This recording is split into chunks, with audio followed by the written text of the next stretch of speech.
বলেই অভিকা আখিকে তার ঘরে নিয়ে যায়। পেছন থেকে সাবিহা বেগম রাগী দৃষ্টিতে ওনার মেয়ের দিকে তাকিয়ে আছেন, কিন্তু অভিকার কোনো খেয়ালই নেই সেই দিকে।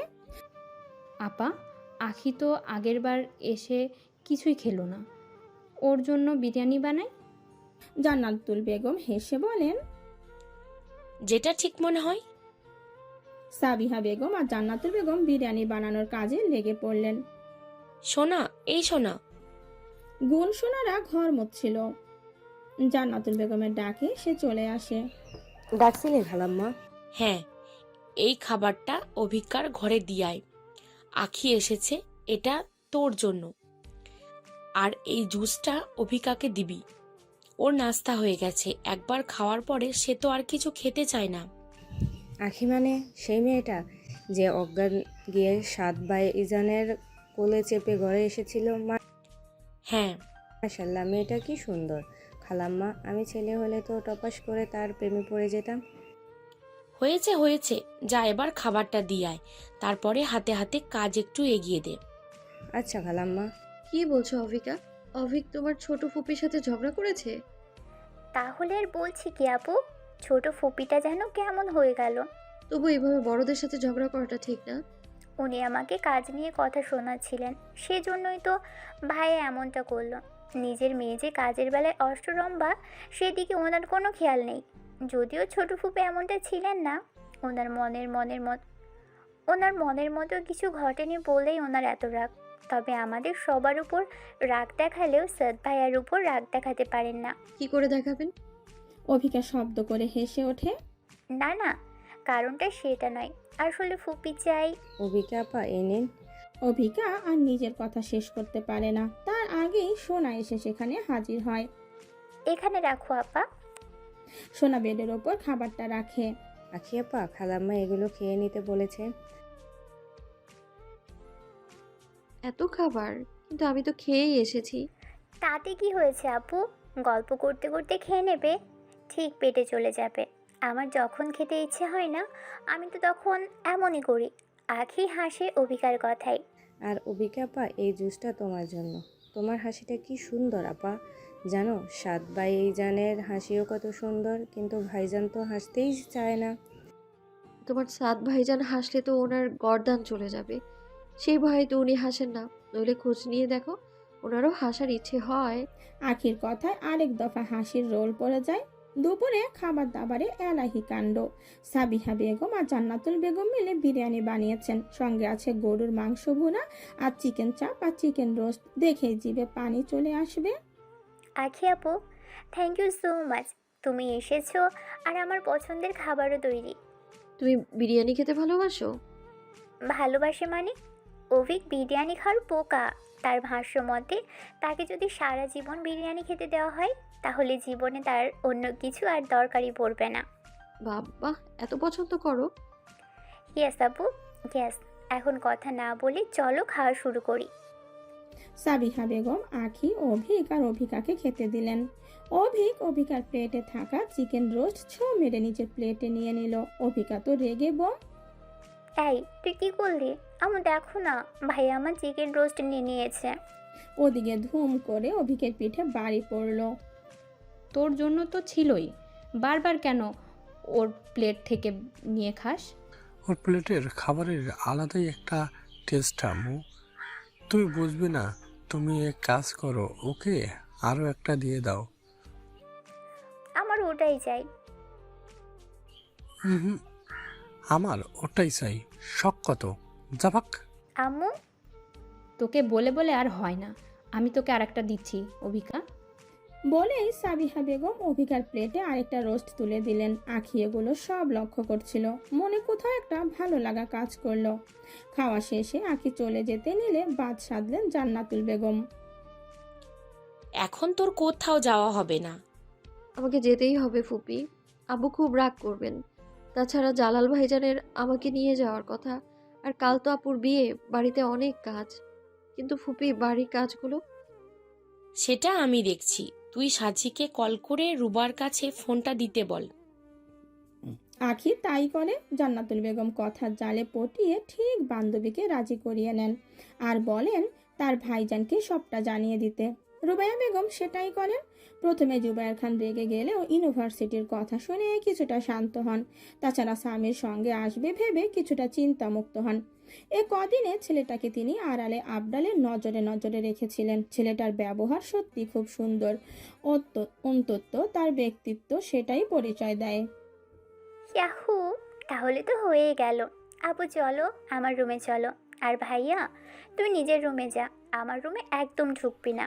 ও, বললেই হলো। হুম, বললেই হলো। আখি আপু যেখানে আমিও সেখানে বলেই আখিকে বলল, আপু তুমি চলো তো, ওর সাথে এত কথা বলার দরকার নেই। ভাইয়া তুই কিন্তু। আরে চুপ চুপ, শান্ত হও তোমরা। তোমরা দুজনেই চলো, আমি তোমাদের দুজনের সাথেই গল্প করব। সাদ আজ সন্ধ্যের পরপরই বাড়িতে ফিরেছে। নিজের ঘরে যাওয়ার সময় কারোর মধুর হাসির শব্দে তার পা থেমে যায়। মস্তিষ্ক জানান দেয় বাড়িতে নতুন কারো প্রবেশ ঘটেছে। তবে এই হাসি তার চেনা, বড্ড চেনা। সাদ দাঁড়িয়ে থাকে না, পা বাড়ায় তার রুমের দিকে। কাল কিন্তু সকাল সকাল আমাদের বাড়িতে চলে যাবে। আমি তোমাদের অপেক্ষায় থাকবো। আজ তুমি থাকলে কত ভালো হতো, কাল আমরা একসাথে যেতে পারতাম। বাড়িতে অনেক কাজ, পরের বার আসলে অবশ্যই থাকবো। না থাকলেও আমি তোমাকে জোর করে রেখে দিব। আখিরা নিজেদের মধ্যে কথা বলার সময় সাদের কণ্ঠস্বর শুনতে পায়। আম্মু, এক কাপ কফি দাও। মিস্টার চৌধুরী বাড়ি ফিরে এসেছেন? একবার কি যাব ওনার ওখানে? শিহাবের কথা জিজ্ঞেস করলে কি বলবেন? যদি রেগে যাবে? একবার যাওয়া উচিত আমার। আমাকে জানতেই হবে সবটা। আমার মনে হয় উনি সবটা জানেন। তোমরা বসো, আমি এখনই নিচ থেকে আসছি। আচ্ছা আপু, তাড়াতাড়ি এসো কিন্তু। আখি সম্মতি জানিয়ে চলে যায়। পথিমধ্যে দেখা হয় সোনার সাথে। সে বেশ ভয় নিয়েই উপরে যাচ্ছিল। এ কি শোনা আপা, তোমার মুখটা এমন কেন লাগছে? আসলে ওনার ঘরে তেমন কেউ যান না তো তাই। কেন, ওনার ঘরে কি এমন আছে যে গেলেই রেগে যাবেন? আহ, আম্বানির নাতি, হ্যাঁ, আম্বানির নাতিরও হয়তো এতটা অ্যাটিটিউড থাকবে না। আচ্ছা তুমি আমাকে দাও, আমি যাচ্ছি। রাখলে রাখবে, তুমি দাও, দাও আমায়। বলেই সে সাদের রুমের দিকে পা বাড়ায় আর ভাবতে থাকে। দ্বিতীয়বার আপনার রুমে যাব আবার সেই কফি নিয়েই। এই কফির সাথে আমাদের খুব ভালো একটা যোগসূত্র হয়ে গেছে মিস্টার চৌধুরী। আখি গিয়ে আগের দিনের মতোই দরজায় টোকা মারে। এসো। আখি ধীরে ধীরে প্রবেশ করে, কফির কাপটা টেবিলের ওপর রাখে। সাদ একবার আখির দিকে তাকিয়ে কফির কাপটা হাতে নেয়, প্রশ্ন করে। তুমি এখানে? কেন, এই বাড়িতে আসা বারণ বুঝি? বাড়ির কথা জিজ্ঞেস করিনি, আমার রুমে কি? আপনার রুমে আসা যাবে না? না, হুটহাট কেউ আমার রুমে আসুক সেটা আমার পছন্দ না। আখি কিছু বলতে গিয়েও থেমে যায়, সরাসরি প্রশ্ন করে। বাকি দুজন কোথায়? সাদ কফির কাপে চুমুক দিতে দিতে শান্ত গলায় বলে। I don't know. আপনি জানেন? জানলেও তোমাকে বলার প্রয়োজন মনে করছি না। আপনি ওদের মেরে ফেলেননি তো? ফেললেও বা কি, তোমারই তো ভালো হলো। তোমাকে আর ওরা ডিস্টার্ব করবে না। তাই বলে? এত কথা কেন বলো তুমি? বোর হও না কথা বলতে বলতে? না হয় না। এবার আমার প্রশ্নের উত্তর দিন। বাধ্য নই। আপনি কিন্তু। Out, just leave. আখি মনে মনে ভাবে এত বড় অপমান। বলে সে পেছনে ঘুরে আসতে গিয়ে বেডের সাথে পায়ে ধাক্কা লাগে, ব্যথায় কুকড়ে ওঠে পা। সাত তাড়াতাড়ি উঠে আর আখিকে বেডে বসায়। তার পায়ে হাত দিয়ে দেখতে গেলে আখি বলে। একদম হাত দেবেন আমার পায়ে, বলেই সে উঠে আসতে নেয়। সাত বিরক্ত কণ্ঠে। তোমাকে কি নামে ডাকি বলো তো? ধাক্কাবতী নাকি পড়ন্তবতী? মানে সারাক্ষণ ধাক্কা খেতে থাকতো, আবার পড়তেও থাকতো। তাই এর থেকে ভালো নাম আর পেলাম না। আমাকে অপমান না করলে বুঝি আপনার ভাত হজম হয় না? কেউ যদি চেঁচে অপমান হতে আসে, আমার কি করার? আখি মনে মনে খুব ঝাড় দিতে থাকে সাতকে। বেটা দুমুখো, আপনার বউ জুটবে না, তখন আমিও বসে বসে মজা নেব। সেই দিন বুঝবেন মজা নিলে অপর পাশে মানুষটার কেমন লাগে। আমাকে বকা শেষ হলে এবার আসতে পারো। আমি এখানে থাকতে আসিনি। বলেই আখি বেরিয়ে যায়। আখি বেরিয়ে যাওয়ার পরে সাত মুচকি হাসে। উফ, এই হাসি যদি কেউ দেখতো নির্ঘাত হার্ট অ্যাটাক করতো। চৌধুরী বাড়ির সবার সাথে আখি জম্পেশ আড্ডা দিতে থাকে। আখিকে পেয়ে সবার মন নিমিষেই ভালো হয়ে যায়। মেয়েটা বড্ড ছটফটে আর মিশুকে বটেও। আজাদ চৌধুরী আখির মাথায় হাত বুলিয়ে বলেন। তাহলে আখিমা, আজ আর আটকাবো না, কিন্তু এবার আসলে তোমাকে কিন্তু আর যেতে দেব না। আপনি বললেও যাব না আমি। বলে আঁখি হেসে ফেলে। হাসেন সাজ্জাদ চৌধুরী নিজেও, আর আজাদ চৌধুরী তো আছেনই। ফুপি ভাইয়াকে একটু ডেকে দাও না তাহলে, অনেক রাত হচ্ছে। সামির একটু বেরিয়েছে, আসলে আমি ওকে পাঠিয়েছি, সাথ দিয়ে আসবে তোকে, আমি ওকে বলে রেখেছি। না না ফুপি, আমি তাহলে ওয়েট করছি, আগে ভাইয়া আসুক তারপর না হয়। তো ওর ফিরতে দেরি হবে আখি, বুঝতেই পারছিস কাল বিয়ে। আঁখি আর কি বলবে, ওই লোকটার সাথে তো সে যেতে চায় না, সুযোগ পেলেই তাকে শুধু অপমান করে, বদ লোক একটা। সাদ রেডি হয়ে নিচে নামে, এসে জান্নাতুল বেগমকে বলে, আম্মু, কারো বাড়ি যাওয়ার ইচ্ছে থাকলে গাড়িতে গিয়ে বসতে বলো। বলেই সে বাইরে বেরিয়ে যায়। আঁখি তার দিকে ফিরে দাঁতে দাঁত চাপে। সে সবাইকে থেকে বিদায় নিয়ে বেরিয়ে যায়। বাইরে গিয়ে দেখে সাত গাড়িতে হেলান দিয়ে ফোন টিপছে। ব্ল্যাক টি শার্টে তাকে কোনো হিরোর থেকে কম লাগছে না। আঁখি হড়কে যায়, ক্রাশ খায় বুঝি। পরপরই নিজের মাথায় গাঁটটা মেরে বলে, ছি আখি ছি, যে তোকে এত অপমান করে তুই তার উপর ক্রাশ খাবি, লজ্জা করে না তোর? ছি। আসবে নাকি ওখানে দাঁড়িয়ে থাকবে? আঁখি কিছু না বলে গট গট পায়ে গাড়িতে গিয়ে বসে। আঁখি বসলে সাদও গাড়িতে বসে গাড়ি স্টার্ট দেয়। আঁখি চুপচাপ আছে দেখে সাদ অদৃশ্য হাসে। হেসেই বিরক্তি হয় নিজের প্রতি। মেয়েটির প্রতি সে একটু বেশি ভাবছে না? সে যা ইচ্ছে করুক, তার কি? না, এসবে তার মাথা ঘামালে হবে না। সারা রাস্তা আর কারো কথা হয় না। বাড়ির সামনে গাড়ি থামাতে আঁখি বলে, আমাদের বাড়িতে চলুন। আমার যাওয়াটা মিস্টার খানের হয়তো পছন্দ হবে না। আমার আব্বুকে আপনি খারাপ ভাবলেও উনি মোটেও খারাপ মানুষ নন। সেটা আমার জেনে কি লাভ? আপনার সমস্যাটা কি বলুন তো? সোজাভাবে কথা বলতে পারেন না আপনি? না। আমার আব্বুর সাথে আপনার সমস্যাটা কি? সাদকে চুপ করে থাকতে দেখে আঁখি আবার প্রশ্ন করে, কি হলো বলুন। সেটা না হয় তোমার আব্বুকে জিজ্ঞেস করো, উনি ভালো উত্তর দিতে পারবেন।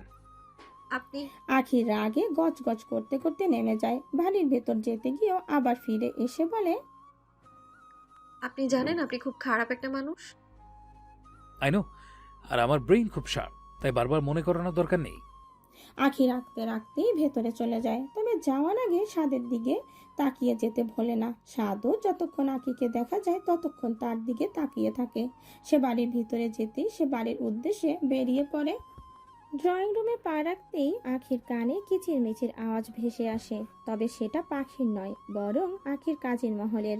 আঁখির আম্মুরা 3 ভাই বোন, 1 বোন আর 2 ভাই। বড় মামার 2 ছেলে, আঁখি আর সাদাব। ছোট মামার 2 মেয়ে, রাদিয়া আর রুমি। আঁখিকে দেখেই তার কাজের মহল লাফিয়ে ওঠে। আঁখি বাড়ি ফিরে দেখে তার 2 মামি আর তার আম্মু রান্নাঘরে কিছু একটা করছেন। তবে মামা আর আব্বুকে সে দেখেনি। হয়তো ঘরে বসে কথা বলছেন, কিংবা হয়তো খেয়ে রেস্ট নিচ্ছেন। কেমন আছিস আখি?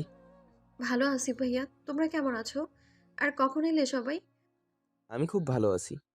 এসেছি তো অনেকক্ষণ, কিন্তু তোরই পাত্তা নেই। সেই যে হবু দুলাভাইয়ের বাড়িতে গেলি, ফেরার তো আর নামই নিচ্ছিলি না। কি ব্যাপার বলতো? ওখানে থাকার প্ল্যান করছিস নাকি? না না, আসলে ফুপির সাথে তো আগে পরিচয় ছিল না তাই। সাজি এদিক ওদিক তাকিয়ে কাঙ্ক্ষিত ব্যক্তিকে না দেখতে পেয়ে আঁখিকে প্রশ্ন করে, আখি, সামির কোথায়? ওই আরেকজন, উনি তো সেই কখন থেকে স্বামীর ভাইয়ার অপেক্ষায় বসে আছেন, কিন্তু বড়রা সবাই থাকায় লজ্জায় কল করতে পারেনি। আঁখি হাসে আসিফের কথায়। অতঃপর সাজির দিকে ফিরে বলে, ভাইয়া আসেনি আপু, উনি আমাকে দিয়ে গেছেন। আসিফ ভ্রু কুচকে তাকায় আঁখির দিকে, মুখে কৌতূহল নিয়ে প্রশ্ন করে, এই উনিটা আবার কে? আমার ফুপির বড় ছেলে, সামির ভাইয়ার ভাইয়া। তাহলে উনি করে কেন বলছিস? ভাইয়া বলবি। আঁখি কিছু বলতে গিয়েও থেমে যায়।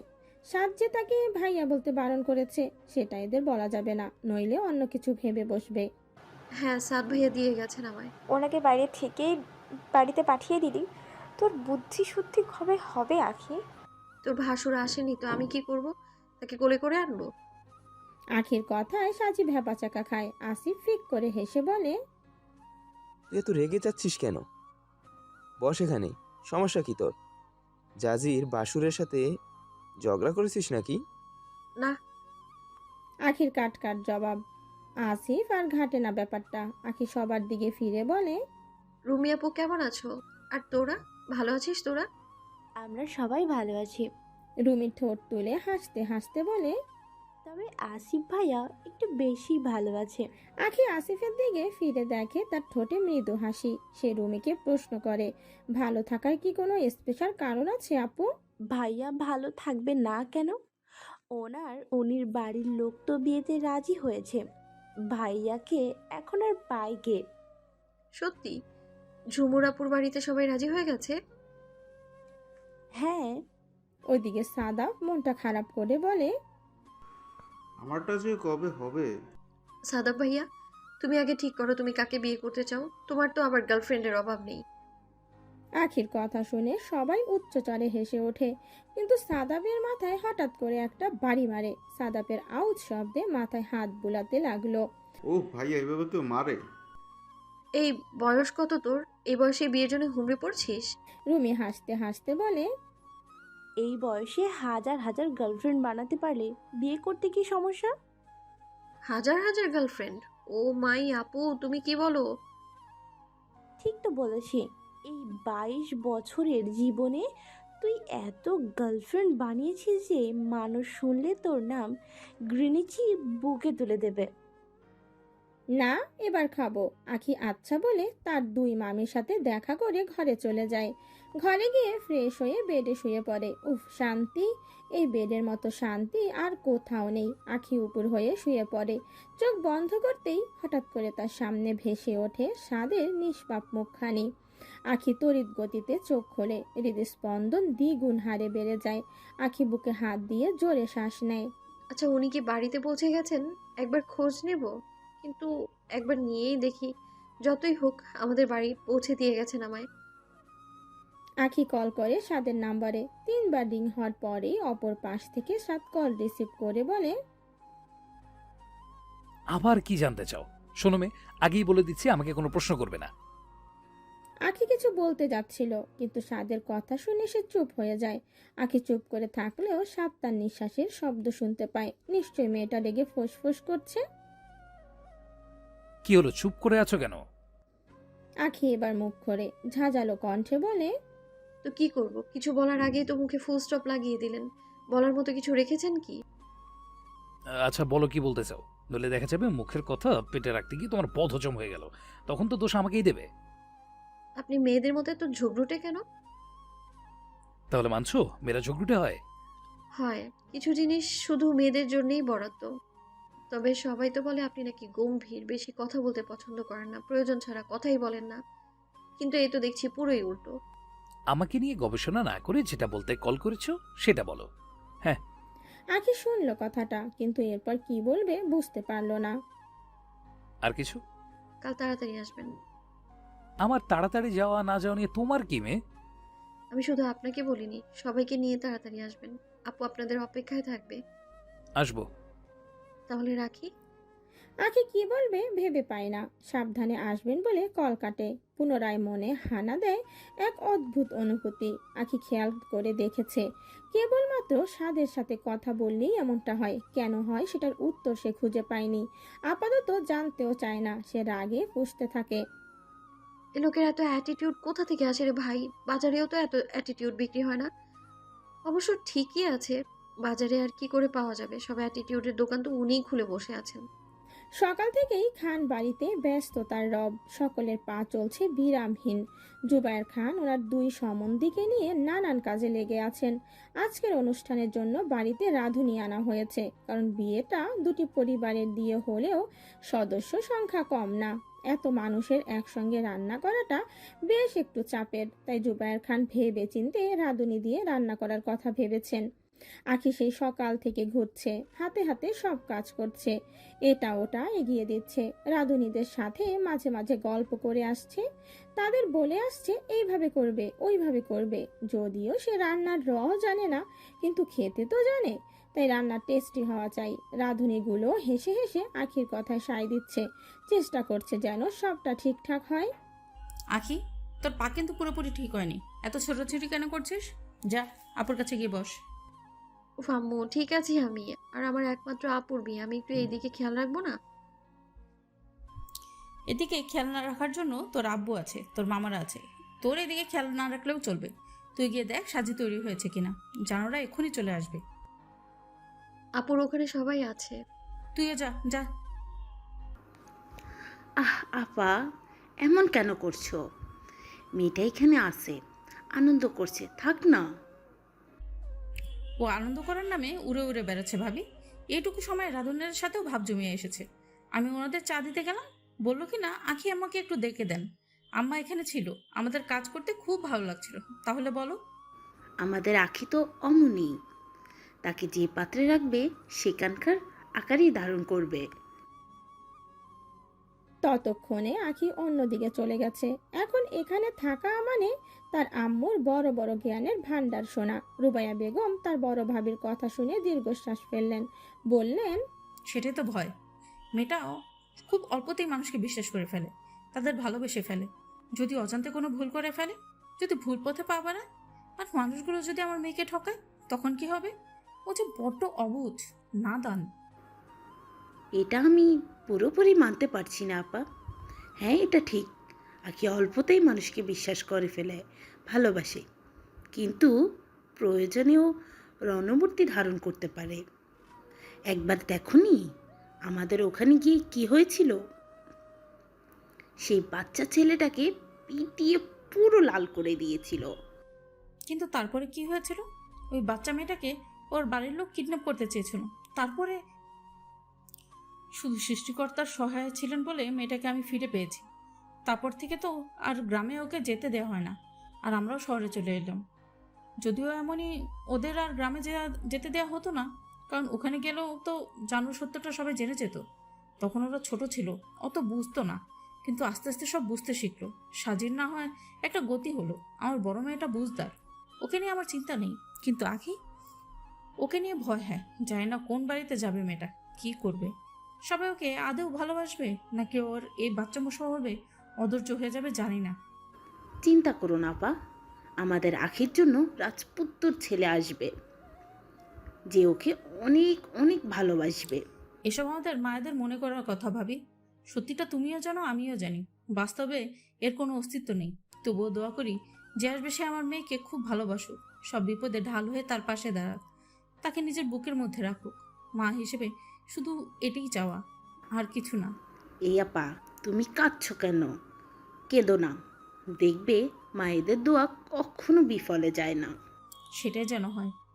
নিজের রুমে সাদ রেডি হচ্ছিল, হঠাৎ করে অনুভব করে তার পেছনে কেউ আছে। সাদ পেছনে ঘুরতেই সে তাকে জড়িয়ে ধরে, আষ্টে পিষ্টে আঁকড়ে ধরে রাখে, যেন ছেড়ে দিলেই পালিয়ে যাবে। আই লাভ ইউ সাদ ভাইয়া, I really really love you. তোমাকে আমার চাই ভাইয়া, প্লিজ ভাইয়া আমার হয়ে যাও প্লিজ। সাদ চমকে ওঠে, বিরক্ত হয়, অতঃপর ব্যক্তিটি থেকে নিজেকে ছাড়িয়ে নিয়ে তার গালে ঠাস করে একটা চড় মারে। চড়টা এত জোরেই ছিল যে সে ফ্লোরে পড়ে যায়। রাগে সাদের মেজাজ চটে, শিরার রগগুলো ফুলে ওঠে, মুষ্টিবদ্ধ করে নেয় নিজের হাত। আজ পর্যন্ত যে কোনো মেয়েকে ইচ্ছায় বা অনিচ্ছায় তার গায়ে হাত তোলেনি, কিন্তু আজ বাধ্য হয়েছে। এই মেয়েকে বারবার বলার পরও হ্যাংলামো করতে চলে আসে, আর আজ তো একেবারে তীব্র সাহস দেখিয়ে ফেলেছে। হাউ ডেয়ার ইউ কিয়ারা, তোর সাহস হয় কি করে এমনটা করার? তোকে বলিনি আমার থেকে দূরে থাকতে? কিয়ারা তখনও ফ্লোরে পড়ে আছে, কান্নার ধমকে চোখের কাজল লেপটে গেছে আশেপাশে। তবুও সে অবাক নেত্রে তাকিয়ে আছে সাধের পানে। সে ভেবেছিল এমনটা করলে খুব বেশি হলে সাধ তাকে বকবে, ধমকে দেবে, কিন্তু চর মেরে বসবে এমনটা সে কোশনিন কালেও ভাবেনি। সে সাধের রাগী মুখের দিকে ফিরে ঢোক গেলে, চুপ করে থাকবি তো এখান থেকে বেরিয়ে যা, তোকে যেন আমার আশেপাশেও না দেখি, বেরিয়ে যা। সাদের চিৎকারে পাশের রুম থেকে ছুটে আসে অভিকা, কিয়ান আর অভিক। তারা রেডি হয়ে বার হওয়ার পায়তারা করছিল, কিন্তু সাধের চিৎকারে সবাই তার ঘরে চলে আসে। কি করে বলবো তোমায়? কিয়ান কথাটা বলেই নিচের দিকে তাকায়, দেখে কিয়ারা ফ্লোরে পড়ে আছে। কিয়ান তাকে তড়িঘড়ি করে তুলে দাঁড় করায়। কি হয়েছে তোর? কাঁদছিস কেন? ভাইয়া, কিয়ারা কাঁদছে কেন? সেটা তোর বোনকে জিজ্ঞেস কর, বেশি পাকনামি করতে এসেছিল, পাকনামি বার করে দিয়েছি। ভাইয়া কি বলছে কিয়ারা? কি করেছিস তুই? তোর বোনকে নিয়ে বেরিয়ে যা আমার রুম থেকে, আর খেয়াল রাখবি সে যেন আমার আশেপাশেও না আসে, নইলে আই সোয়া আমার হাতে ও আবার মার খাবে। তুমি কিয়ারাকে মেরেছো ভাইয়া? কিয়ান কিয়ান, অভিক, অভিকা সবাই অবাক হয়। ততক্ষণে বাকিরা এসে পৌঁছায় সাদের রুমে। কিয়ারা তখনও ফুপিয়ে ফুপিয়ে কেঁদে যাচ্ছে। কি হয়েছে কিয়ান, ও কাঁদছে কেন? জান্নাতুল বেগমও অবাক হয়ে তাকান সাদের পানে। বাকিরা যেন অবাকের রেশ কাটিয়ে উঠতে পারে না। তবে সাদ নিলিপ্ত। এমন একটা কাজ করার পরেও তার মাঝে অনুতপ্তের কোনো হেলদোল নেই। তুই ওকে মেরেছিস? হ্যাঁ। তুই আমার মেয়ের গায়ে হাত তুলেছিস সাদ? এত অধপতন হয়েছে তোর? খুব তো বড়াই করে বলতিস চৌধুরী বাড়ির ছেলেরা সবাইকে সম্মান করতে জানে, বাড়ির বউদের গায়ে হাত তোলে না, তাদের সম্মান করে। এই তোদের সম্মানের নমুনা। কিয়ারা আমার বাড়ির বউ নয় ফুপি। আর রইল সম্মানের কথা, সম্মান পেতে গেলেও অপর পাশের মানুষটার যোগ্যতা থাকা দরকার। তোমার মেয়ে সেই যোগ্যতা হারিয়েছে। ওকে আমি অনেক বুঝিয়েছি, বোন ভেবে সবটা সহ্যও করেছি, কিন্তু আর না। তোমার মেয়ে আজ সব সীমা লঙ্ঘন করেছে, তাই তার যোগ্য জবাবটাও পেয়েছে। কি করেছে আমার মেয়ে? সেটা তোমার মেয়েকে জিজ্ঞেস করো, তোমার সামনেই তো আছে। কাবেরী বেগম কিয়ারার দিকে তাকিয়ে জিজ্ঞাসা করে, কি করেছিস তুই? সাদ কেন তোর গায়ে হাত তুলেছে? কিয়ারা প্রথমে বলতে না চাইলেও আব্দুস সামাদের জোড়াজড়িতে সবটা বলতে হয়েছে তাকে। সবাই সবটা শুনে হতবাক। কিয়ান রেগে সাদকে বলে, এই সামান্য একটা কারণে তুমি আমার বোনকে মারবে? এটা সামান্য কারণ? একটা ছেলের কাছে নিজেকে বারবার জাহির করতে আসছিল যে তাকে ভালোই বাসে না, সেটা সামান্য কারণ? মেয়েদের সম্মান এতটাই ঠুনকো? ভালোবাসা অপরাধ নয় সাদ। আমার মেয়ে তোকে ভালোবাসে, বিয়ে করতে চায়, এতে ওর কি অপরাধ? আমি ওকে ভালোবাসি না, এক কথার কতবার বলবো তোমাদের? সাদ, বিহেভ ইয়োরসেলফ। তুমি তোমার মাত্রা অতিক্রম করছো। ভালোভাবে বুঝিয়ে বললেই তো পারতে। আই কান্ট আব্বু, তুমি ওদের সংযত হতে বলো। রোজ রোজ এইসব বিয়ের নাটক আমার ভালো লাগছে না। সামির তার ভাইয়াকে দেখছে। সে যে আজ ভীষণ রেগে গেছে সেটা সে বুঝতে পারছে। তবে কিয়ারার ওপর তার ভীষণ রাগ হচ্ছে। কি দরকার এমন করার? সে তো খুব ভালো করেই জানে ভাইয়া তাকে ভালোবাসে না, তাও কেন বারবার এসব করতে আসে? সে কি জানে না ভাইয়া কেমন স্বভাবের মানুষ? আব্দুস সামাদ চুপ করে মেয়ের মাথায় হাত বুলিয়ে দিচ্ছেন। তিনি বড্ড ঠান্ডা গোছের মানুষ। এসব ঝগড়াঝাটি ওনার বরাবরই অপছন্দের। তবে আজ তিনি মুখ খুলতেন যদি দোষ কিয়ারার না হয়ে সাধের হতো। কিন্তু দোষটা তো ওনার মেয়ের। কিন্তু মেয়েকে তো আর কিছু বলতে পারছে না, তাই সান্ত্বনা দেওয়ার চেষ্টা করছেন একটু। কাবেরী বেগম আজ আর চুপ থাকলেন না, তিনি নিজের জবান চালিয়ে গেলেন। আমার মেয়ের মধ্যে কি সমস্যা সাদ? ওকে ভালোবাসা যায় না? তোমার মেয়ের মধ্যে কোনো সমস্যা নেই ফুপি। যে কেউ চাইলে তাকে বাড়ির বউ বানাতে পারবে, রানী করে রাখবে, কিন্তু আমি নই। তাই এসব বলে আমাকে বিব্রত করো না। কাবেরী বেগম যেন মুখের ভাষা হারিয়ে ফেললেন। বেশ, চল তোরা, এই বাড়িতে আর আসবো না। সবাই চমকে ওঠে কাবেরী বেগমের কথায়। এ কি বলছো কাবেরী? সাদের ব্যবহারের জন্য আমি ক্ষমা চাইছি। আজকের মতো একটা শুভ দিনে তুমি যেও না। কাবেরী বেগম চলে যান। তবে যাওয়ার আগে সাদকে বলেন, আমার মেয়ে তোকে ভালোবেসেছে বলে তার সম্মান ঠুনকো হয়ে গেল। বাহ, একদিন তুইও কাউকে ভালোবাসবি, সেদিন দেখবো তোর সম্মান ঠুনকো হয় কিনা। আর এটাও বলছি, তুই ভালোবাসা পাবি না, শত চেষ্টা করেও তুই তাকে পাবি না। যেই চোখের পানি আজ আমার মেয়ে ঝরাচ্ছে, সেই পানি তুইও ঝরাবি। শুধু আফসোস, তুই কাউকে দেখাতে পারবি না। বলেই তিনি আর দাঁড়ান না। ওনার যাওয়ার পানে তাকিয়ে সাদ দীর্ঘশ্বাস ফেলে। ভাইজান, আপনি অন্তত থেকে যান। আমি চাইলেও থাকতে পারবো না ভাবি, আমাকে যেতেই হবে। অতঃপর তিনি ছেলে মেয়েদের দিকে ফিরে বলেন, চলো তোমরা। সবাই অনেক অনুরোধ করেও তাদের থামাতে পারেনি। সবাই চলে যেতেই আজাদ চৌধুরী তেতে ওঠেন। কি দরকার ছিল আজকে দিনে এমনটা করার? আমার বোনটাই এইভাবে চলে গেল, আর সবাই এখানে এসেছিল। তোমার ব্যবহারে তারা বাড়ি ছাড়তে বাধ্য হয়েছে। তোমার রাগ দিন দিন মাত্রা ছাড়াচ্ছে। সাদ, নিজেকে সামলাও, এভাবে তো আর চলতে পারে না। সাদ কিছু না বলে ঘর থেকে বেরিয়ে যায়। এখানে থাকলে আরো কি বলতে কি বলে ফেলবে, তার থেকে বাইরে যাওয়াই বেটার। সাদ যেতেই সামিরও তার পিছু পিছু যায়। সাদ বাগানে প্রান্তরে এসে দাঁড়ায়, চোখে মুখে কাঠিন্যতা বিদ্যমান।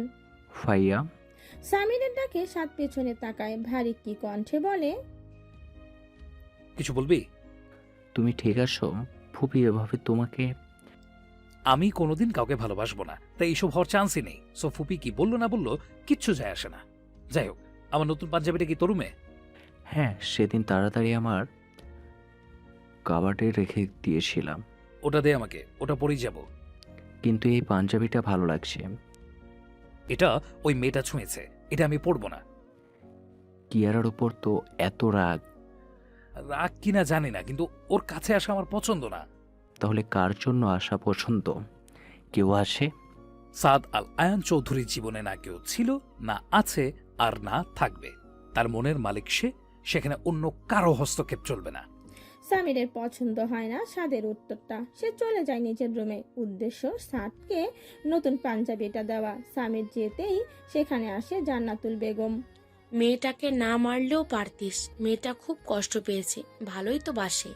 আমি বাসি না, আর ও আমাকে জড়িয়ে ধরার ভুল করেছে, যেটা আমার পছন্দ হয়নি। তুমি খুব ভালো করেই জানো আমি ওকে ভালোবাসি না, তাও কেন বারবার চলে আসে আমার কাছে? যেদিন ভালোবাসবি সেদিন বুঝবি কেন মানুষ এভাবে বারবার ছুটে আসে, বেহায়ার মতো ভালোবাসা জাহির করে। তুইও হয়তো সেদিন তার কাছে ছুটে যাবি, জাহির করবি নিজের ভালোবাসা। সেদিন যদি সে তোকে ফিরিয়ে দেয়, ভালো লাগবে তোর? কষ্ট হবে না? তাহলে কি করব? কিয়ারাকে গলায় ঝুলিয়ে নেব? গলায় কেন ঝোলাবি? ভালোভাবেও তো বোঝাতে পারিস। আমি জানি তুই ওকে ভালোবাসিস না, আমি তোর মনের ভাবনাকে শ্রদ্ধা করি, কিন্তু এভাবে গায়ে হাত তোলা ঠিক না। মেয়েটা অবুঝ। ওর সঙ্গ আমার পছন্দ না। তাছাড়া এমন কখনো হবে না যে আমি কারোর জন্য পাগল হব। হবে না বলে কিছু হয় না সাত। ভালো সবাই বাঁচতে পারে, মন সবার আছে, সেখানে কাউকে না কাউকে ভালো লাগতেই পারে, এটা স্বাভাবিক ব্যাপার। এতে এত কেন হাইপার হয়ে যাস? প্লিজ আম্মু, এসব ভালো লাগছে না আমার। সাজিদের বাড়িতে যেতে চাইলে চলো। এতটা রাগ ভালো না সাত। আমি তো কাবেরীর কথা ভেবে চিন্তায় পড়ছি। কি বলে গেল মেয়েটা? যদি সত্যি। এইসব কুসংস্কার রাখো তো, এসব কিচ্ছু হয় না। বদনজর সত্যি আছে সাত। আর আমার মনে হয় না কাবেরী এসব কথার কথা বলেছে, সে সবটাই রাগে মন থেকে বলেছে। ফুবির কথা ছাড়ো আম্মু। ছেড়ে দিয়ে কোথায় যাব? আজ স্বামীরের জীবনে এত বড় একটা দিন, আর বাড়ির মেয়েটা চলে গেল। স্বামীরের কি খারাপ লাগেনি? সাত অবাক হয়ে তাকায় জান্নাতুল বেগমের দিকে। বেশ, সামিরের যদি খারাপ লাগে আমি ওদের ফিরিয়ে আনবো, তবে আমি তোমাদের সাথে যাব না। না ভাইয়া। সামিরের কথায় সাদ আর জান্নাতুল বেগম সেদিকেই তাকায়। সামির ওদের কাছে এসে বলে, তুমি আমার কাছে সব থেকে জরুরি ভাইয়া। সেখানে কে থাকবে না থাকবে আমার কিছু যায় আসে না। তুই সাতকে সাপোর্ট করছিস? করেছি, কারণ ভাইয়া ওকে ভালোবাসে না। আজ যদি সাজির থেকে তোকে কেউ দূরে থাকতে বলে, পারবি? সামিরের বুকটা ধক করে ওঠে। ওসব তুমি কি বলছো আম্মু? আমি তো মরেই যাব। তাহলে কিয়ারার কথাটাও ভাব, সেও তো ভালোবাসে। এই ভালোবেসে ভুল করেছে, তাকে তো ক্ষমা করে দেওয়া উচিত। এমন ব্যবহারটা কি ঠিক? তাহলে কি করব? তোমার ওই কিয়ারাকে প্রশ্রয় দেব? যেখানে আমি ওকে ভালোই বাসি না, সেখানে ওর সব ছেলে মানুষকে মেনে নেব? তখন সে দুর্বল হবে না? আমি তো বলিনি তুই তো ওকে বোন মানিস। আমি শুধু ওকে বোঝাতে বলেছি, মেয়েটা বাচ্চা, বোঝে কম। কম বোঝে না আম্মু। আজকালকার মেয়েরা আবেগে ভাসে, ওদেরকে একটু প্রশ্রয় দিলেই ওরা অনেক দূর পর্যন্ত ভেবে বসবে। তোমরা হয়তো আমার আজকের করা ব্যবহারটা মানতে পারছো না, কিন্তু আমি যেটা করেছি ওর ভালোর জন্যই করেছি। আমি ওর ফিলিংস বাড়াতে চাই না। যেখানে আমি ওকে চাই না, সেখানে আমি ওকে গ্রিন সিগন্যাল কেন দেব? এতে তো ব্যাপারটা আরো জটিল হয়ে যাবে। জান্নাতুল বেগম ওনার ছেলের কথা শুনলেন। ওনার ছেলে যে ভুল করেনি সেটা উনি জানেন, কিন্তু বুঝিয়ে সবটা সলভ করা যেতে পারত, কিন্তু না, ওনার ছেলে তো আরেক ঠিক কামানের এক ঘায়ের মতো। তাও যদি তোমাদের মনে হয় আমি ওদের ফিরিয়ে আনবো, নিজের মানুষের কাছে নিচু হতে আমার সমস্যা নেই, শুধু তোমরা ভালো থাকো। না ভাইয়া, আমাদের জন্য আর নিচু হতে হবে না তোমাকে। ফুপি নিজের মেয়েকে শাসন করেনি, উল্টো নিজের মেয়েকে উস্কে দিচ্ছে তোমার দিকে। এটা ঠিক না। ওনার বোঝা উচিত এভাবে মা হয়ে কারো দিকে মেয়েকে ঠেলে দেওয়া ঠিক না। বোঝাতে পারলে ঠিক ফিরে আসবে। এখন চলো, আমাদের দেরি হয়ে যাচ্ছে। এই নাও পাঞ্জাবি। বলেই সামিরের পাঞ্জাবিটা সাদের হাতে ধরিয়ে দেয়। রেডি হয়ে এসো। অভিকা হেনা আপুকে তোমার সাথে নিয়ে এসো। ড্রাইভার কাকু কয়েকজনকে নিয়ে যাচ্ছে, আমি বাকিদের। বলেই সে চলে যায়। জান্নাতুল বেগম দাঁড়িয়ে দাঁড়িয়ে ছেলেকে দেখে যাচ্ছেন। চল। তুমি যাও, আমি আসছি। জান্নাতুল বেগম আর কিছু বলেন না, চলে যান। এখন ড্রয়িং রুমে ছোটখাটো একটা টর্নেডো বয়ে যাবে, সেটা তিনি ভালো করেই জানেন। কামিনী বেগম বোনের এভাবে চলে যাওয়াটা কিছুতেই মানবেন না। জান্নাতুল বেগম যেতেই সাত দীর্ঘশ্বাস ফেলে, বন্ধ করে নেয় নিজের চোখ। মনে মনে আওড়ায়, সাদ আল আয়ান চৌধুরী কাউকে ভালোবাসে না, কাউকে মন দেবে না, আর না কষ্ট পাবে। সব ফুপির ভুল ধারণা, সবটাই সব। রমরমা পরিবেশ, সেখানে ছলকে পড়েছে আনন্দের ফোয়ারা। আখি দৌড়ে নিজের আপুর ঘরে গেল। সাজিকে একটা লাল বেনারসি পরিয়ে সাজানো হয়েছে। শাড়িটা কয়েকদিন আগে জান্নাতুল বেগম পাঠিয়ে দিয়েছিলেন। সাজিকে দেখা মাত্রই আখির চোখ কোঠর থেকে বেরিয়ে আসার জোগাড় হয়। মাশাআল্লাহ আপু, তোকে কি সুন্দর লাগছে। সামির ভাইয়া তো আজ অজ্ঞান হয়ে পড়ে থাকবে। সাজির আগে দৃষ্টিতে তাকায় আখির দিকে। তার এমন সুন্দর মন্তব্যের পরিপ্রেক্ষিতে কিছু বলা যেমন তেমন সে ঝাঁঝালো কণ্ঠে বলে ওঠে, এতক্ষণ কই ছিলি? এই তোর আসার সময় হলো, আর এখনো তৈরি হসনি? ওরা বেরিয়ে পড়েছে সবাই, কখন তৈরি হবি? তাই তো আখি, তুই এখনো রেডি কেন হসনি? দেখ আমরা সবাই রেডি। আমার বেশি সময় লাগবে না, আসলে আমি একটু রান্নার ওখানে ছিলাম, সব টেস্ট করে দেখছিলাম কেমন হয়েছে। সবকিছু পারফেক্ট না হলে মান সম্মান যাবে না। আসিফ হেসে হেসে বলে, বাবা, তুই তো দেখছি বড়দের মতো ব্যবহার শুরু করে দিয়েছিস। তো আমি কি ছোট আছি নাকি? কবেই বড় হয়ে গেছি। এবার তাহলে একটা বলদ দেখে তোর বিয়ে দিয়ে দিতে হবে। সাদাফের কথায় আখি কটমট করে তাকায় তার দিকে। What do you mean by বলদ? মানে তুই তো বলদ, তোর বড় তো তেমন নাকি চাই নাকি? না নইলে তো তোদের মধ্যে বনিবনা হবে না, দেখা যাবে সারাদিন শুধু ঝগড়া। সাদাফের কথা শুনে আখি ধুম করে তার পিঠে কিল মারে। শকুনের অভিশাপে কখনো গরু মরে না। দেখবি আমার বর কেমন হয়, তখন শুধু আফসোস করবে, ইস আমি কেমন হ্যান্ডসাম, কেন হলাম না এমন। গাছে কাঁঠাল গোফে তেল। কাঁঠাল যখন গাছে আছে তখন হাত পর্যন্ত আসতে বেশি সময় নেবে না, বুঝেছো? আমি রেডি হতে গেলাম।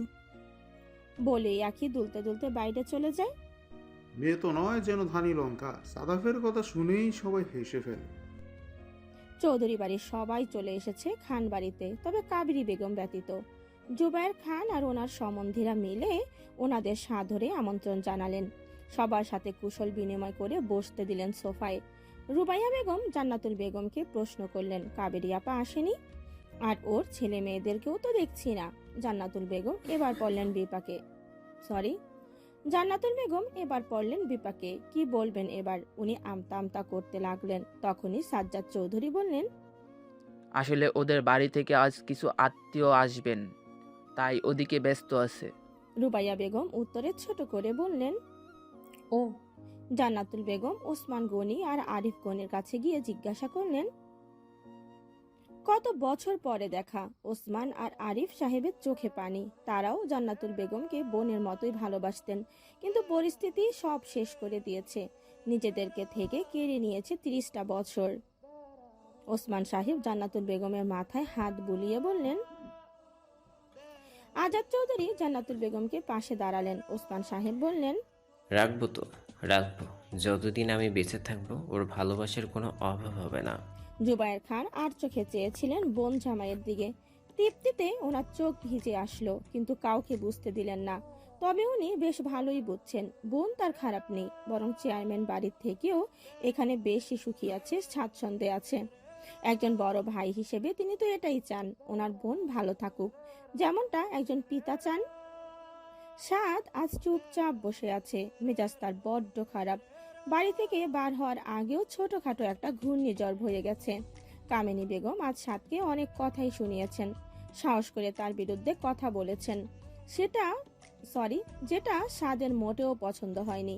শুধু মুরব্বী মানুষ ভেবে চুপ করে গেছে। বাইরের কেউ এটা করলে তার মুখ হয়তো আজ আর আস্ত থাকতো না। শিমু সবাইকে ঠান্ডা পানীয় পরিবেশন করছেন। সবাই নিলেও স্বাদ নেয় না। সামির তার ভাইয়ের দিকে তাকিয়ে তার মনের ভাব বুঝে ফেলে। ভাইয়ের হাতে হাত রেখে বলে, মন খারাপ ভাইয়া? না, আমি ঠিক আছি। আমি জানি তুমি ঠিক নেই। তোমার মনের বিরুদ্ধে সবাই কথা বলায়, তোমাকে ভুল বোঝাই তুমি কষ্ট পেয়েছো, শুধু প্রকাশ করছো না। সাদ কিছু বলে না, দৃষ্টি ফেরায় সিঁড়ির দিকে। তার মনের শান্তির দরকার, কিন্তু শান্তি কোথায় পাবে? এখান থেকে চলে গিয়ে একটু একা থাকতে পারলে ভালো লাগতো, কিন্তু তাতে তার ভাইটা কষ্ট পাবে, তাই বসে থাকা। রাদিয়া আর রুমে মিলে সাজিকে নিচে নিয়ে আসে। সামির সাজির দিকে তাকাতেই ঝাটকা খায়। অবাক নয়নে কিং কর্তব্য বিমূর ভাবে চেয়ে রয়। দৃষ্টিতে তার মুগ্ধতা, চোখে মুখে খুশির ঝলকানি। সামির অপলক চেয়ে থাকে সাজির দিকে। ভুল করেও তার চোখের পলক পড়ে না। মেয়েটাকে আজ হুড়পড়ির মতো লাগছে, সৌন্দর্য যেন ঠিকরে পড়ছে। এর আগেও তো সে সাজিকে শাড়িতে দেখেছে, কিন্তু আজ এত সুন্দর লাগার কারণ কি? বিয়ের কনে বলে হবে হয়তো। কিন্তু এভাবে এখানে থাকলে যে আমার দম বন্ধ হয়ে যাবে। এই সৌন্দর্যের রেশ সহ্য করতে না পেরে আমি হয়তো অজ্ঞান হয়ে যাব। তখন তো বিয়েটা হবে না। ইস, কি দরকার এত সুন্দর হওয়ার? এখন যদি আমি হার্ট অ্যাটাক করি, আমার শ্বাসপাতের কি হবে? অপরদিকে হেনা স্বামীকে ধাক্কা দিয়ে বলে, নিজের নজর সরা, নজর লেগে যাবে তো সাজির। হেনার কথায় অভিকা ফিক করে হেসে ফেলে। সাজিকে দিতে এসে রাদিয়ার প্রথম নজর যায় অভিকের দিকে। ছেলেটা হাসলে কেমন টোল পড়ে মুখে। রাদিয়া মনে মনে ভাবে, ইস, ছেলেদের এত সুন্দর হতে নেই। পরক্ষণেই নিজের ভাবনায় সে বিরক্ত হয়। এসব কি ভাবছে সে? এসব তার ব্যক্তিত্বের সাথে যায় না। কত বয়স তার? হেনা গিয়ে সাজিকে সামিরের পাশে বসায়। সামির মুগ্ধ দৃষ্টিতে তাকায় তার দিকে, কানের পাশে নিজের মুখটা নিয়ে বলে, লুকিং বিউটিফুল ডিয়ার ওয়াইফি। সামিরের কথায় সাজির কান গরম হয়ে যায়। লাজে দুগাল রক্তিম বর্ণ ধারণ করে, লজ্জায় মাথা নামিয়ে রাখে। অভিক সামিরের কানে কানে গিয়ে বলে, কি করে বলবো তোমায়, ভবিষ্যতের জন্য কিছু লজ্জা বাঁচিয়ে রাখো ভাইয়া। ভাবি তো এখনই লজ্জা পেয়ে সব লজ্জা হারিয়ে ফেলবে। সামির কটমট করে তাকায় অভিকের দিকে। সামিরের রাগী দৃষ্টির দিকে ফিরে অভিক ফিক করে হাসে। মাশাআল্লাহ, আমার বৌমাকে তো আজ খুব সুন্দর লাগছে। কারোর নজর না লাগে? তোমার ছোট ছেলের নজর অলরেডি লেগে গেছে বরম্মু, অন্যরা আর কি নজর দেবে? অভিকের কথায় উপস্থিতি সবাই হেসে ওঠে। সাজি লজ্জায় মাথা তুলতে পারে না। এত কিছুর মাঝেও সাদ শান্ত, তার ব্যক্তিত্বের কোনো পরিবর্তন নেই। সকলের কথার মাঝে সাদের ফোন কর্কশ শব্দে বেজে ওঠে। সে এক্সকিউজ মি বলে বাইরে চলে যায়। সাদ যেতেই আখি পরিপাটি ভাবে সিঁড়ি বেয়ে নিচে নেমে আসে। আখি আসতেই সবাই এদিকে তাকায়। ফর্সা তনুতে কালো শাড়ি যেন ঝেঁকে বসেছে। মাশাআল্লাহ, আমার মেয়েকে তো আজ খুব সুন্দর লাগছে। দেখতে হবে না কার ভাইজি? তোমাকে কি কম সুন্দর লাগছে ফুপি? বলেই আখি হাসে। খুব পাজি হয়েছিস। মোটেও না, আমি তো সত্যিটাই বললাম শুধু। সবাই আখির সাজের খুব প্রশংসা করলো। ইতিমধ্যে সেখানে কাজী সাহেব উপস্থিত হন। জুবায়ের খান যেহেতু নিজেই একজন আইনজীবী, তাই আইনগত বিয়ের দিকটা তিনিই দেখবেন। বিয়েটা তাহলে শুরু করা যাক। হ্যাঁ ভাইজান, শুরু করে দিন। জান্নাতুল, দেখো তো সাদ কোথায় গেছে?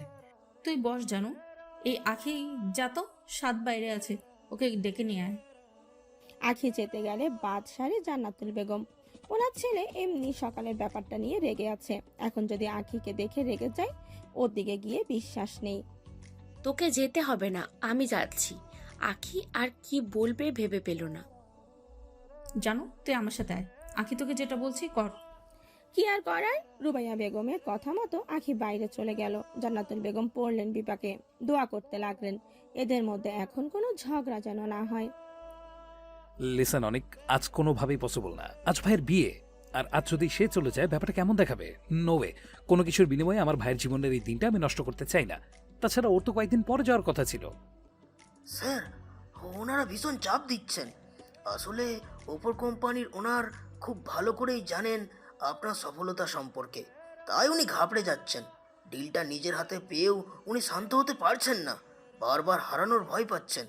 আর যেই শুনেছেন আজকে সমীর স্যারের বিয়ে, উনি তো উঠে পড়ে লেগেছেন আগামীকাল মিটিং ফিক্সড করতে, যাতে স্যার ওখানে পৌঁছাতেই না পারেন।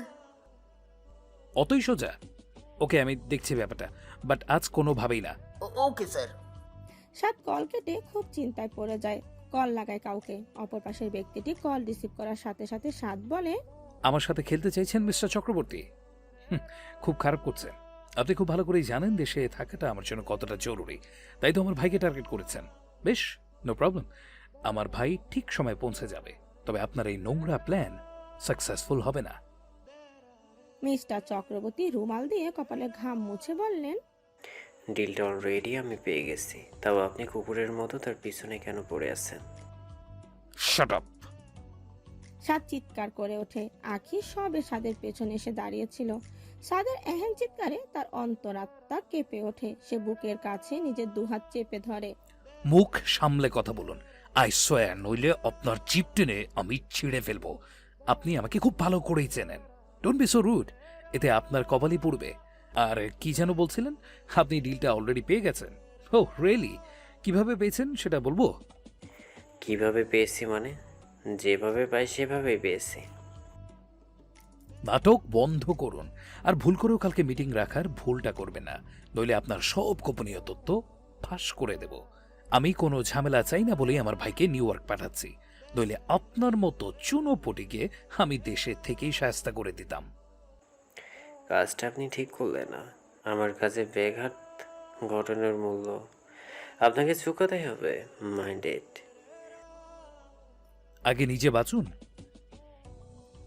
বলেই সাদ কল কাটে। একটার পর একটা ঝামেলা, সব তার সহ্য সীমার বাইরে চলে যাচ্ছে। সাদ পেছনে ঘুরে তাকাতেই কিছু সময়ের জন্য থমকে যায়। আখি তার দিকে ভয়ার্থ দৃষ্টিতে তাকিয়ে আছে। সাদ নিজেকে ধাতস্থ করে ভুরু কুচকে তাকায় তার দিকে। পরক করতে থাকে আখির মাথা থেকে পা পর্যন্ত। সাদকে সামনে দেখার পরে আখির ভয় যেন উবে পালায়। এই প্রথমবার সে সাদকে পাঞ্জাবিতে দেখছে। সে তো শুনেছে শাড়িতে নারী, কিন্তু আজ দেখছে পাঞ্জাবিতে পুরুষ। পাঞ্জাবিতেও যে কাউকে এতটা সুন্দর লাগতে পারে সেটা সে জানতো না। আখি বেহায়ার মতো চেয়ে রয়। এভাবে চেয়ে আছো কেন? আমাকে ভয় দেখানোর চেষ্টা করছো? কি ভাবছো এভাবে কালো শাড়ি, চোখে গাঢ় কাজল পরে মঞ্জুলিকা সেজে আমাকে ভয় দেখাবে? আমাকে হার্ট অ্যাটাক করে মারতে চাও? সাদের কথায় আখি ভ্যাপাচাকা খায়, তবে মিষ্টি ভাষার অপমানটা ঠিকই বোঝে। আপনি আমাকে অপমান করলেন, বোঝাতে চাইলেন আমাকে সুন্দর লাগছে না। ট্রাস্ট মি, মঞ্জুলিকাও তোমার থেকে সুন্দর। সুপ্ত অপমানে আখির চোখ ফেটে কান্না বার হওয়ার জোগাড়। সাত তাকায় আখির গাঢ় কাজল ভরা নেত্রে, নয়নতার অস্ত্রসিক্ত। এই বুঝে গড়িয়ে পড়ল দু ফোঁটা। এখানে কি? আখি নিজেকে ধাতস্থ করে, ভেবে নেয় এই লোকের সাথে কথা বলবে না, তাই চুপ করে থাকে। সাদও দাঁড়িয়ে দাঁড়িয়ে আখির চুপ হয়ে থাকা পরক্ষরে বোঝে মেয়েটা খেপেছে। সাদ অদৃশ্যে হাসে। সাদকে ঠায় দাঁড়িয়ে থাকতে দেখে আখি আর চুপ থাকতে পারে না, তাই তো না চাইতেই প্রশ্ন করে বসে। এভাবে দাঁড়িয়ে আছেন কেন? ভেতরে যান। আমার ইচ্ছা, আমি যেখানে ইচ্ছা দাঁড়িয়ে থাকতে পারি। হ্যাঁ সেটাই তো, আপনি তো আবার নিজের মর্জির মালিক। ভেতরে যান, সবাই ডাকছে আপনাকে। আপুর বিয়ে শুরু হবে এক্ষুনি। আর কিছু? বলতে তো অনেক কিছুই চাই, কিন্তু আপনি তো তেড়া মানুষ, উত্তর দেবেন না। বলো দেখি, শুনি একটু। ওই ছেলেগুলোকে কোথায় রেখেছেন? জানি না। আখি এবার আর নিজেকে সামনে রাখতে পারে না। সাদের পাঞ্জাবির কলার চেপে তার উচ্চতা বরাবর আনে। বর্তমানে সাদের নিঃশ্বাস আখির চোখে মুখে ঠিকরে পড়ছে। সাদ অবাক দৃষ্টিতে তাকিয়ে আছে আখির দিকে। মেয়েটির সাহস দেখে সে অবাক। সাদ নিজের পাঞ্জাবি থেকে আখির হাত ছাড়িয়ে বলে, হাউ ডেয়ার ইউ! তুমি আমাকে টাচ করলে? কেন, আপনি কি ক্ষয়ে যাবেন? তোমার সাহস দেখে আমি অবাক হচ্ছি আখি। একটু ভালোভাবে কথা বলেছি কিনা? তুমি তো দেখছি মাথায় উঠে বসেছো। আমার প্রশ্নের উত্তর দিন। আপনাকে আমি আর ডিস্টার্ব করব না। তোমাকে বলতে বাধ্য হয়। এটা প্রথমবার হয়েছে, তাই ছেড়ে দিচ্ছি। নেক্সট টাইম থেকে আমাকে স্পর্শ করার ভুলটাও করবে না। যদি করি কি করবেন? ওদের মতো আমায় মেরে ফেলবেন?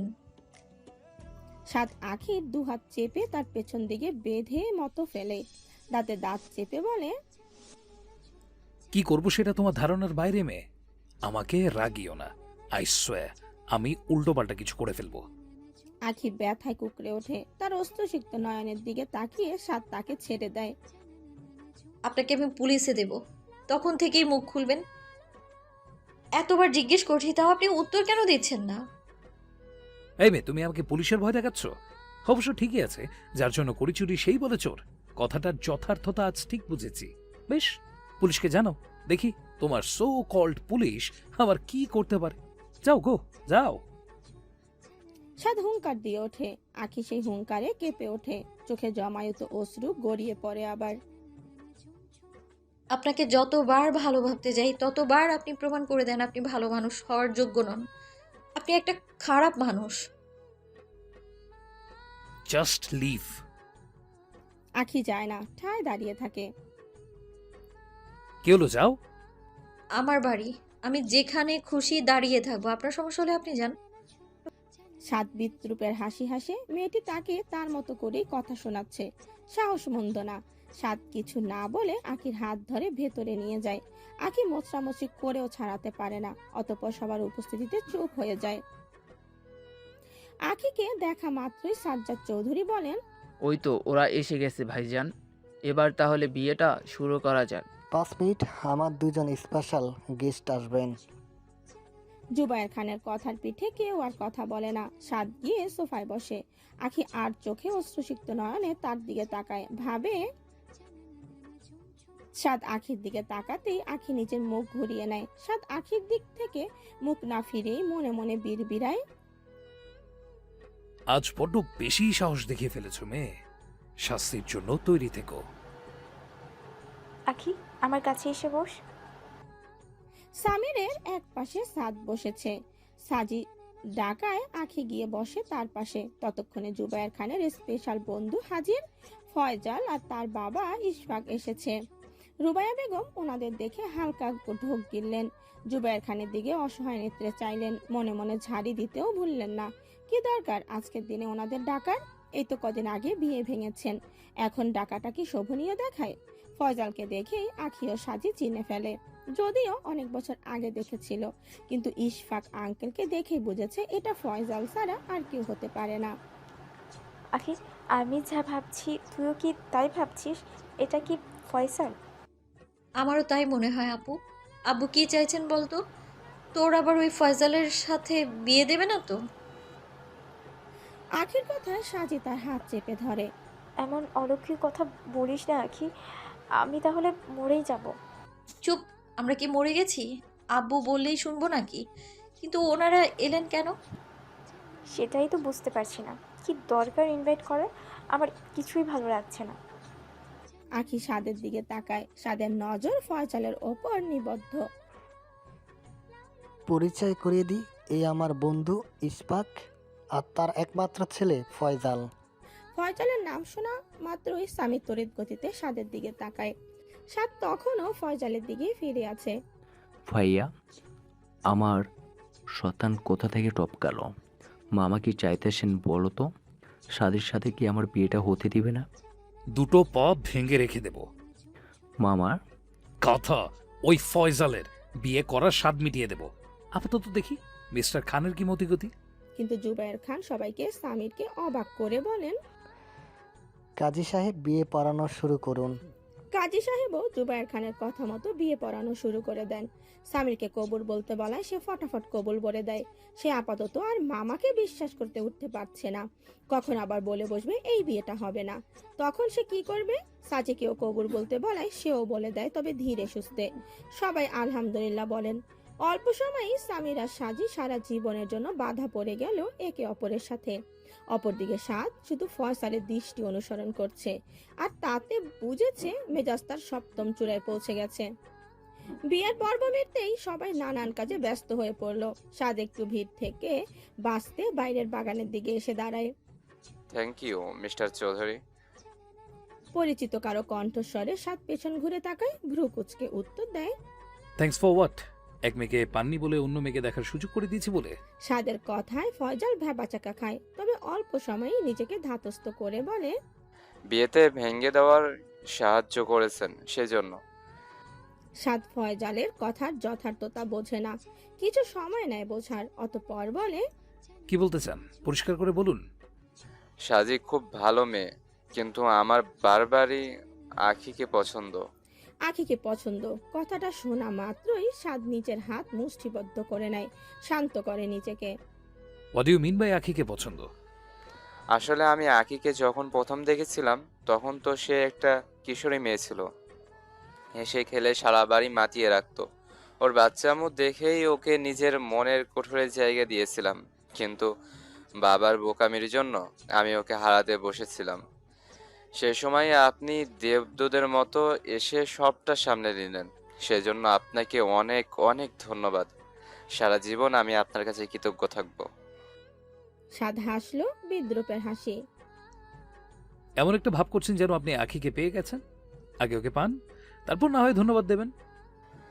পাইনি, তবে পেয়ে যাব। জুবায়ের খান ওনার ছোট মেয়ের দিতে বাধ্য বিয়েটা আমার নিজের থেকে ভাঙেনি, বরং আপনারা কারসাজিতেই ভেঙেছে। অন্তত ওনারা সেটাই জানেন। এখন আরেক মেয়ের হাত চাইলে উনি তো দেবেন না। দেখা যাবে। মানে কনফিডেন্স ভালো, কিন্তু ওভার কনফিডেন্স না। দেখা যাবে শেষে খেদে কুল পাচ্ছেন না। কে ভাঙবে বিয়ে? আপনি? আমি যতদূর জানি আখির কোনো বয়ফ্রেন্ড নেই, আর থাকলেও বা ও আমার হবে। আমি ওকে ভালো রাখবো, সারা জীবন ভালোবাসবো, যতটা ও কল্পনাও করতে পারবে না। Out, I said out. আপনি কিন্তু আপনাদের খেতে রাখছে।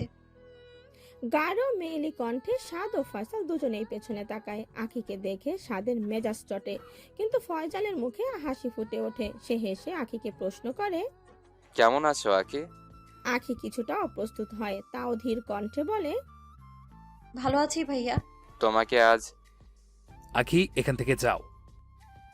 সাদের গম্ভীর কণ্ঠের বিপরীতে ফয়জাল আর কথা শেষ করতে পারে না। আখি কেঁপে ওঠে এমন গম্ভীর কণ্ঠে। কি হলো, যাও? আপনাদের খেতে। শুনেছি আমরা, যাও। আখি কিছু বলে না, তার রাগ হয় খুব। বাইরের লোকের সামনেও এই ছেলে তাকে অপমান করতে ছাড়ছে না। সে মাথা নিচু করে সেখান থেকে বেরিয়ে যায়। আখির মুখের দিকে তাকিয়ে ফয়জালের মনটা কেমন কেঁদে ওঠে। সে সাদের দিকে ফিরে বলে, মেয়েটার সাথে এমন ব্যবহার কারণ কি মিস্টার চৌধুরী? সমস্যা কি আপনার? আমার সমস্যা একটাই, আপনি আমার বাড়ির মেয়েদের দিকে নজর দিয়েছেন। Keep distance from her. আপনার কথাই আমি নিজের বাড়ির মেয়ে বলতে কি বোঝাতে চাইছেন? শুনেছি সে আপনার মামাতো বোন, তাহলে নিজের বাড়ির মেয়ে কোথা থেকে হয় সে?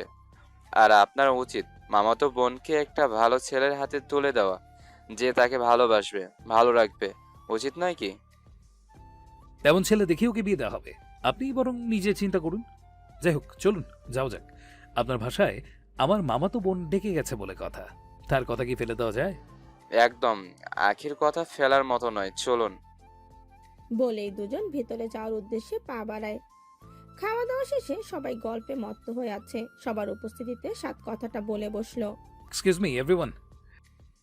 সাদের কথায় সবাই নিজেদের মধ্যে আলোচনা থামিয়ে তার দিকে দৃষ্টি ফেরায়। কিছু বলবি সাদ? আজাদ চৌধুরী কথায় সাদ হ্যাঁ সূচক মাথা নাড়ে। কি বলতে চাও বলো?